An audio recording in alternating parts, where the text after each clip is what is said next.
ko po ay si Lovely Rose Moscado. I'm 12 years old. Nakatira po ako sa Tagum City, Tipas. Nag-aalaga po ako ng mga biik at mga pato po at mga manok din po. Hindi ko po alam kung bakit po ako iniwan na kami ng tatay ko po. Gusto kong itanong sa kanya na bakit pinabayaan niya ako. Yan po. Kahit kunting suporta lang, hindi siya sumuporta sa akin.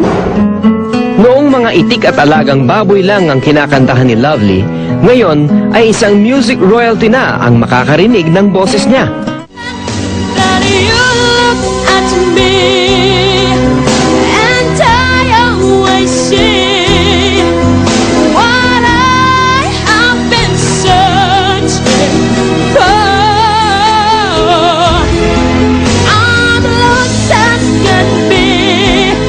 That you look at me. Darasal ako sa Panginoon na manalo sana ang anak ko. Makalusot sana dito ang anak ko. And I am not lost anymore.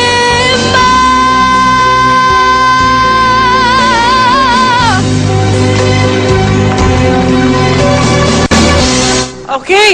Diyos ko, sandali lang. Magpagdang ako ng luha. Ah, Diyos ko, day. Anong dahilan mo? Ba't ka sumali? Kasi po, mahirap lang po kami. Alam mo, nakikita ko yung hirap. Nakikita ko yun. At nararamdaman ko. May talent ka. Hindi ka tumayo dyan na contestant. Nag-perform ka. So, ayokong masayang yan. Yes, I will consider you.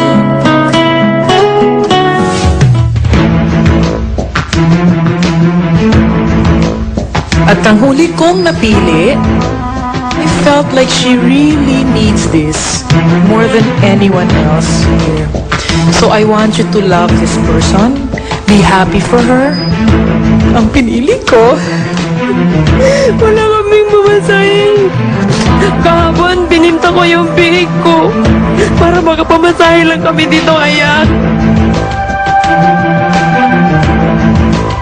Ay, si Lovely Rose. Embuscado.